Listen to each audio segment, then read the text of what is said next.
Bueno, pues vamos a comenzar ahora con la epístola del apóstol Pablo a Tito. Y vamos a leer únicamente del 1 al 5 para empezar.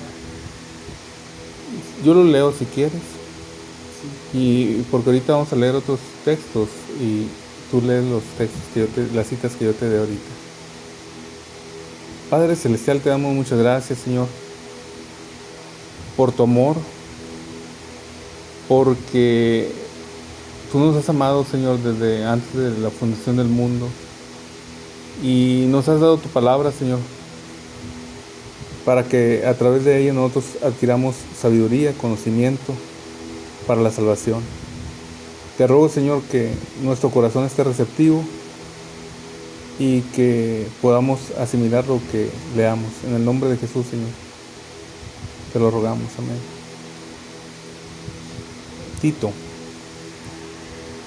Pablo, siervo de Dios y apóstol de Jesucristo conforme a la fe de los elegidos, de los escogidos de Dios, y el conocimiento de la verdad que es según la piedad, en la esperanza de la vida eterna, la cual Dios, que no miente, prometió desde antes del principio de los siglos, y a su debido tiempo manifestó su palabra por medio de la predicación que me fue encomendada por mandato de Dios nuestro Salvador. A Tito, verdadero hijo, en la común fe, gracia, misericordia y paz de Dios Padre y del Señor Jesucristo nuestro Salvador. Por esta causa te dejé en Creta, para que corrigieses lo deficiente y establecieses ancianos en cada ciudad, así como yo te mandé. Bueno, quise que leyéramos nada más estos 5 versos, porque como vamos a empezar esta nueva epístola, esta nueva carta a Tito, quiero que tengamos un poco de acercamiento al personaje, número 1, y número 2, analizar estos versos, porque traen mucho contenido. Entonces vamos a ver algunos pasajes que te voy a pedir que si me haces favor de leerlos, para tener un poco más de acercamiento al personaje, a Tito. ¿Quién era Tito? Gálatas 2:3 está después de 2 Corintios, tú sabes. Gálatas 2:3.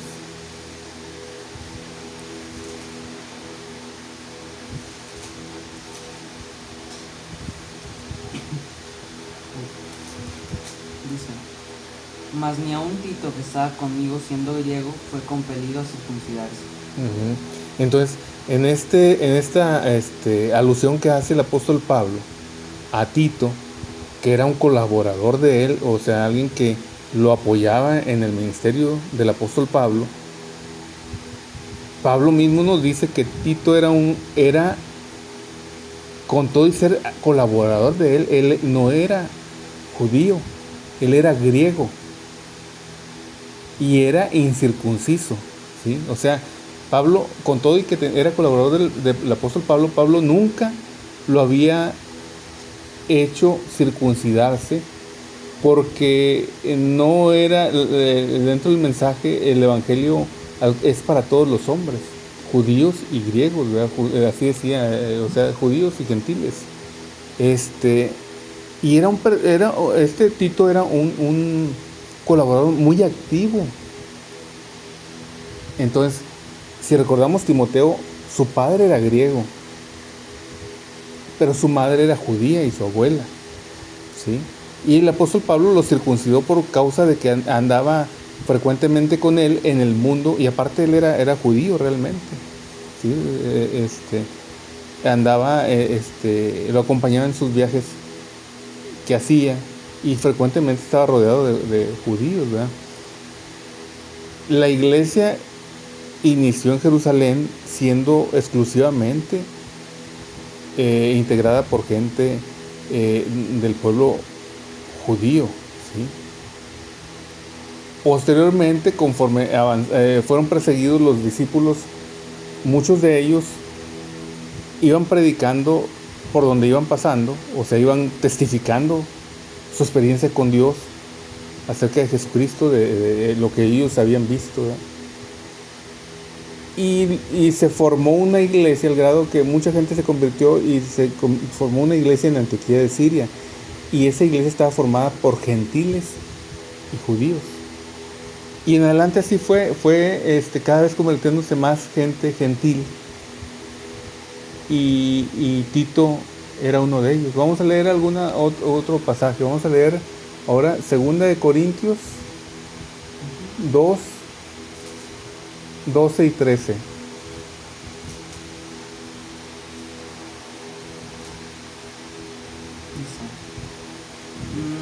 cuando vine a Troas para el Evangelio de Cristo, aunque me fue abierta puerta en el Señor, no tuve reposo en mi espíritu por no haber hallado a Tito, mi hermano. Así, despidiéndome de ellos, partí para Macedonia. Sí, pensaba encontrar ahí en Troas a Tito y no lo encontró. Otro personaje que era de Troas, precisamente, era el escritor del Evangelio, más bien el escrito de Hechos, ¿sí? El libro de Hechos, y es Lucas. Lucas era también un médico griego, ¿sí? Y fue el escritor de Hechos, pero él era de Troas. Entonces Pablo fue a Troas y no encontró a Tito, pensaba encontrarlo ahí, y dice que se sintió preocupado, ¿verdad? Y se fue pronto de ahí. Ahora vamos a leer 2 Corintios 7, 6 y 7, versos 6 y 7.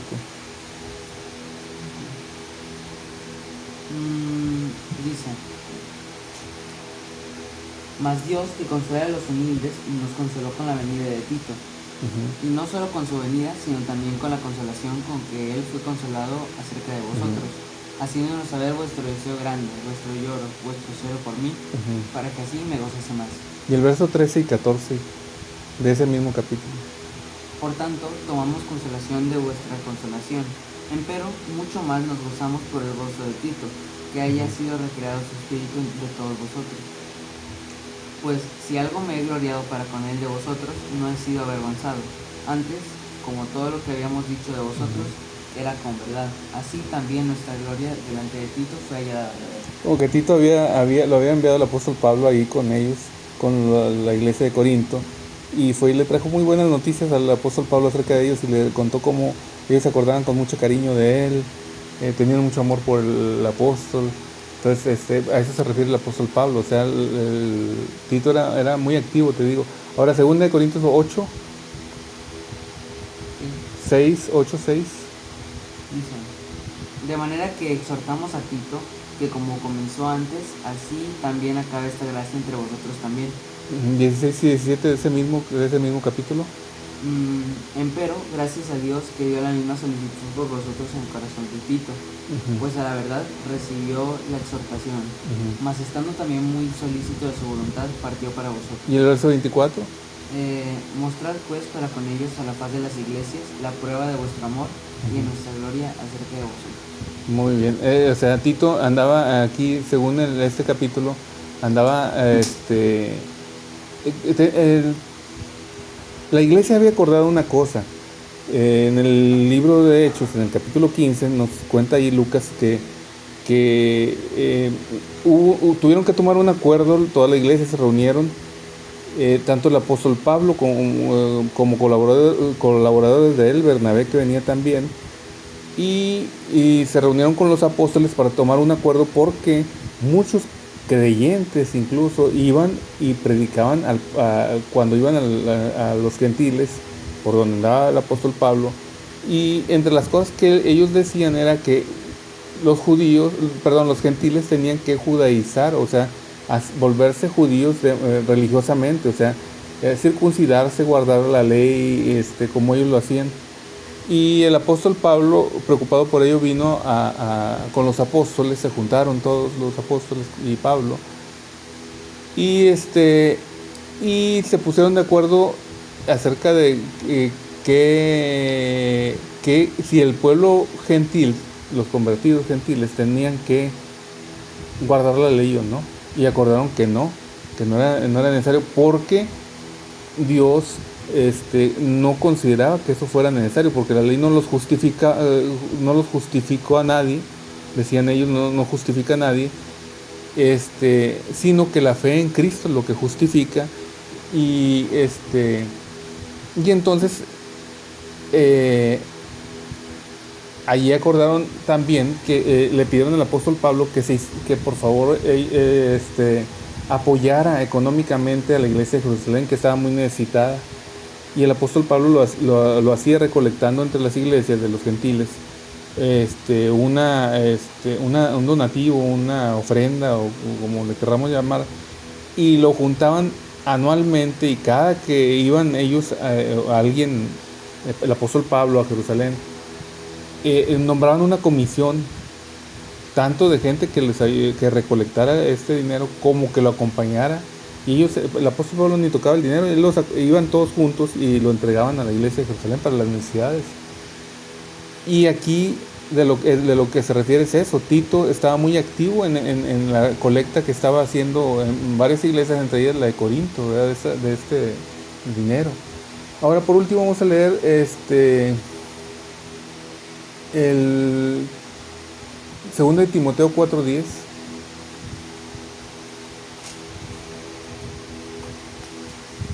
Dice: porque Demas me ha desamparado, amando este siglo, y se ha ido a Tesalónica.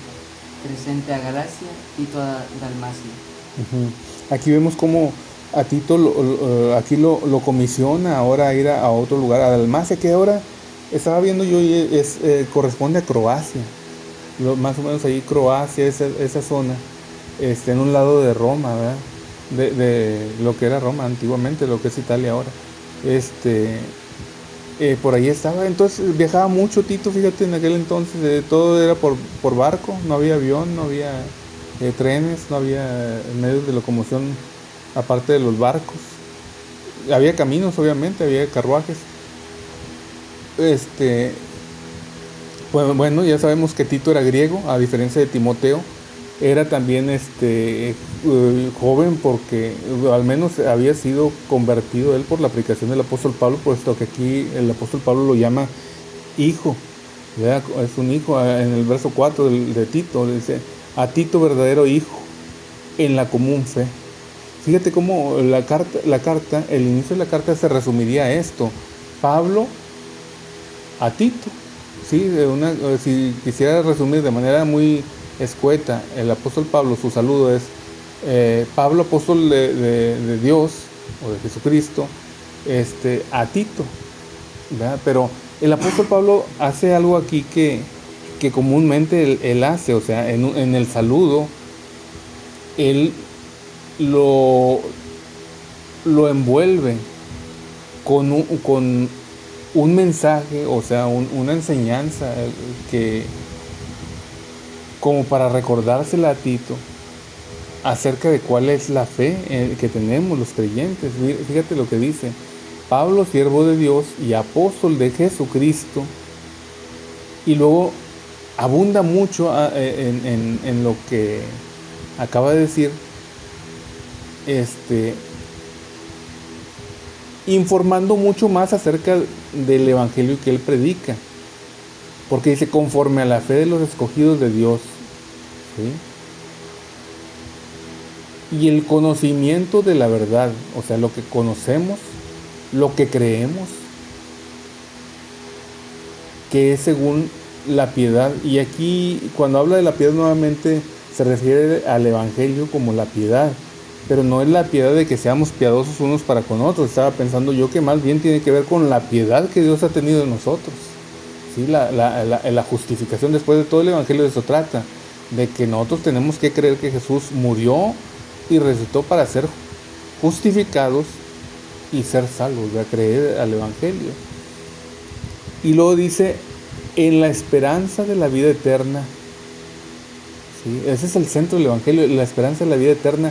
Pero luego dice: la cual Dios, y obviamente si es Dios no miente, y parece que el apóstol Pablo que hace una redundancia, dice Dios que no miente, o sea, pero más bien está acentuando él, está poniendo el énfasis en una de las cualidades de Dios, ¿verdad? Que él no miente, Si Él es fiel y verdadero, así se refiere la palabra del Señor a nuestro Señor Jesucristo, a Dios. Entonces, Dios que no miente nos ha prometido la vida eterna, dice, la cual Dios que no miente prometió, pero no nos la prometió recientemente, porque esa es una de las cosas que podría pensarse, que la iglesia era una cosa formada recientemente. Pero el apóstol Pablo aquí dice, Dios que no miente prometió, ¿desde cuándo? Desde antes del principio de los siglos, ¿sí? Desde antes que Él formara el cielo y la tierra. Y bueno, ya veremos, como ya hemos visto en el libro de los Efesios, nos habla que nosotros Dios nos bendijo con toda bendición espiritual desde antes de la fundación del mundo, ¿sí? Entonces, y aquí es la misma idea. Entonces, Dios nos prometió la vida eterna, pero la vida eterna no nos la prometió recientemente. Él nos la prometió desde antes del principio de los siglos, dice. Pero ahora la manifestó. Dice, y a su debido tiempo la manifestó. Claro, en Cristo Jesús, pero también en la predicación, el Evangelio. Manifestar quiere decir, la dio a conocer, ¿verdad?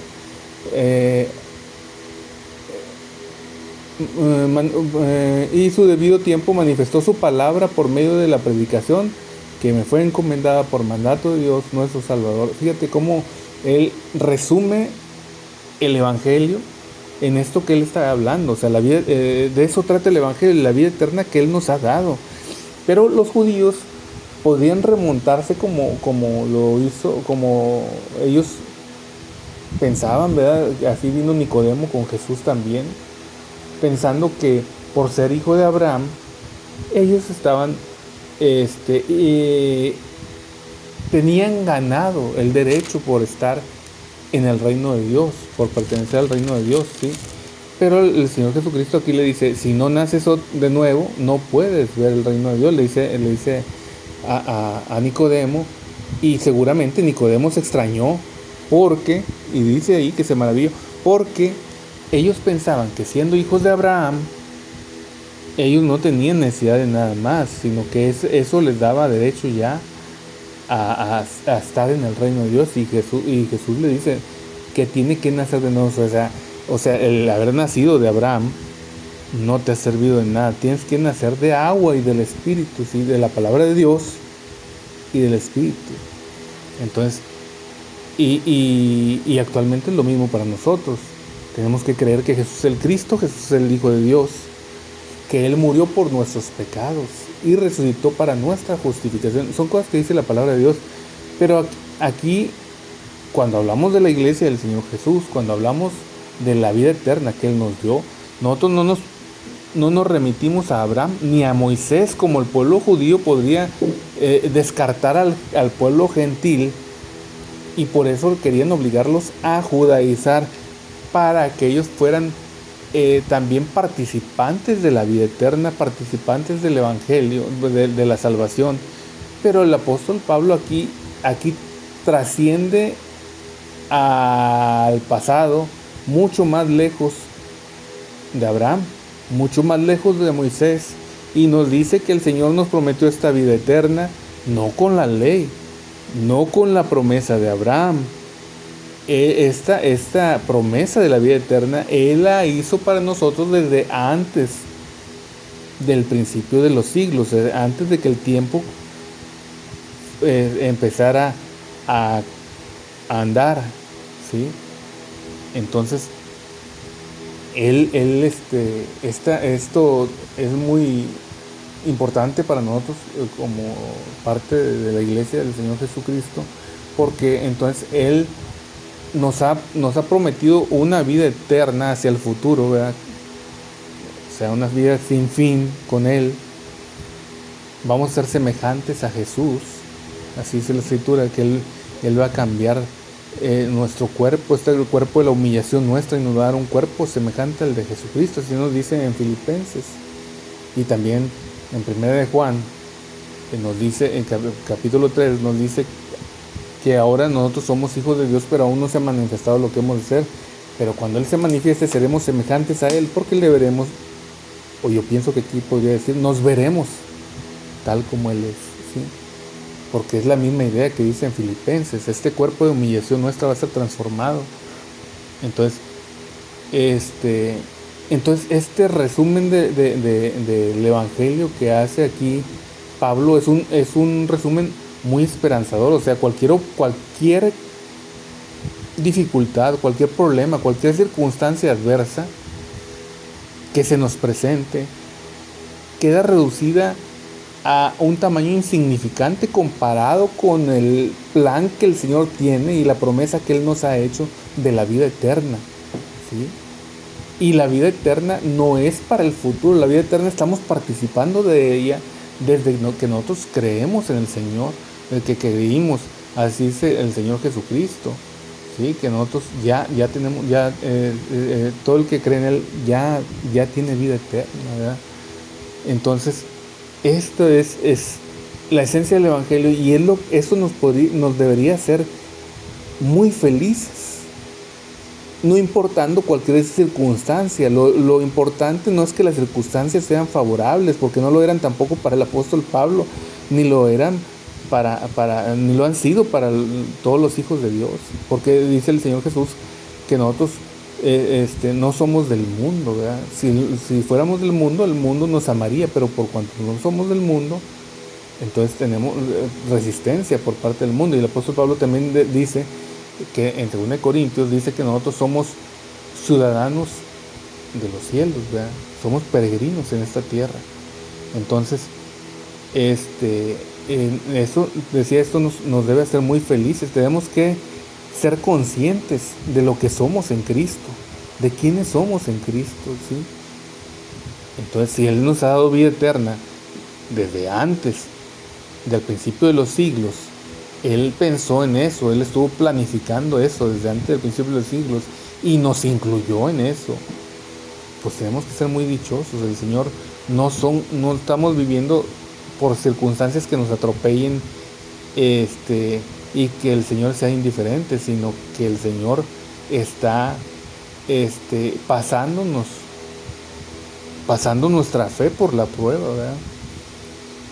Y luego ya hace referencia a Tito, verdadero hijo, ¿sí? En la común fe, qué bonito, en la común fe. Y podemos nosotros también colgarnos de esto en la común fe y decir que nosotros también tenemos en común con el apóstol Pablo, en común con los apóstoles, la fe en Jesús nuestro Salvador. En eso tenemos comunión, tenemos un mismo sentir, somos un pueblo con una cultura, cualquier cristiano en el mundo, con una cultura semejante. El cristiano es un pueblo, tiene el cristianismo. La gente cristiana es un pueblo a donde vayas en el mundo. Todos conocemos de la misma manera al Señor y todos vivimos el Evangelio de la misma manera y tenemos culturalmente el mismo comportamiento, el mismo gozo por lo mismo y tenemos una fe común, ¿sí?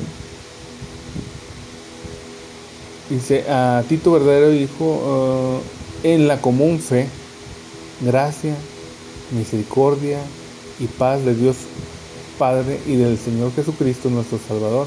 Y luego ya comienza, aquí se lee el primer verso para darnos con ese para la siguiente vez que leamos, que es mañana.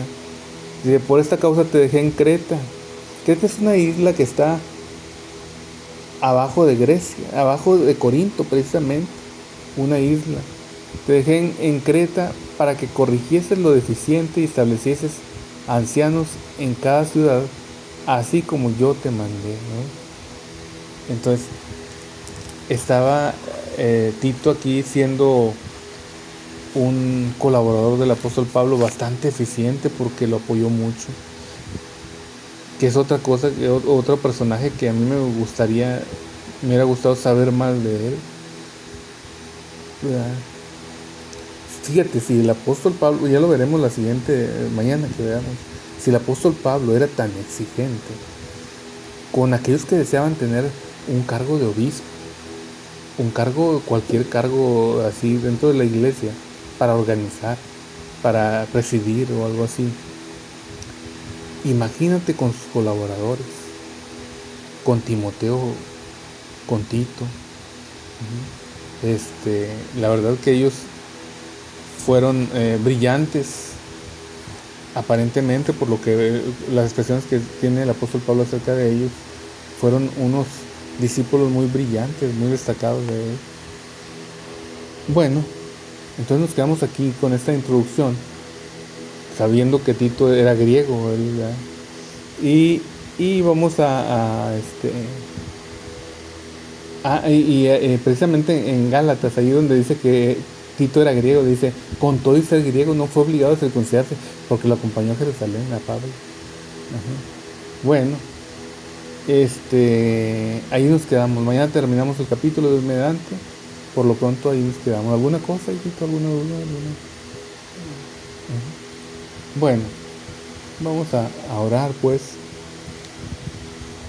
Padre Celestial, te damos muchas gracias, Señor, por habernos concedido culminar un día más de labores, una semana más de actividades, y porque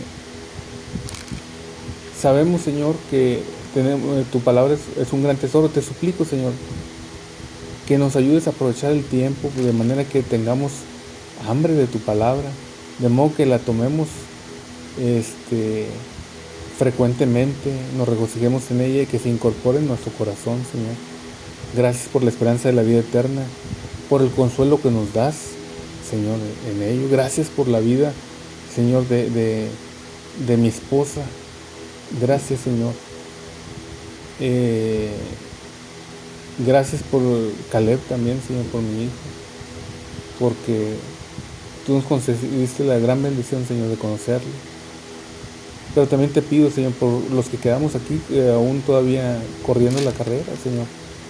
Te ruego por José Manuel, por Samuel, Señor, que tú los afirmes en tu camino, que tú los traigas, Señor, que no se pierdan, Señor, que hagas lo necesario para que estemos, y yo mismo también, Señor, que no nos extraviemos con las distracciones de la vida, Señor. Ayúdanos a tener templanza, a ser prudentes en las cosas que tenemos que tomar decisiones a veces, Señor.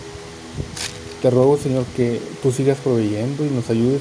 Bendice a todos aquellos que nos han apoyado, y ayúdanos, Señor, a apoyar a otros también, nosotros. Te rogamos, Señor, que tú nos des un descanso confortante este día, Señor, y que tu palabra siga penetrando en nuestros corazones, aún dormidos, que podamos meditar en ella. Bendice, Señor, a todo aquel que suplica a ti, Señor, porque tiene algún problema de salud, alguna necesidad económica, algún golpe, Señor, en el alma, por cualquier motivo. Toca sus corazones, Señor. Señor, que tu Espíritu Santo sea más evidente en nosotros, que lo dejemos obrar, Señor. En el nombre de Jesús. Amén. Señor, te agradecemos por transmitir tu palabra y que pedimos que nos ayudes a meditar en ella, Señor. Te pedimos que nos ayudes a entender todo lo que leímos y nos ayudes a guardarlo. Te pedimos, Señor, que nos puedas durante esta noche, nos des un buen descanso y nos permitas que todo lo que hagamos sea para Él. Te pedimos que nos permitas siempre ponerte en primer lugar. En nombre de Jesús. Amén.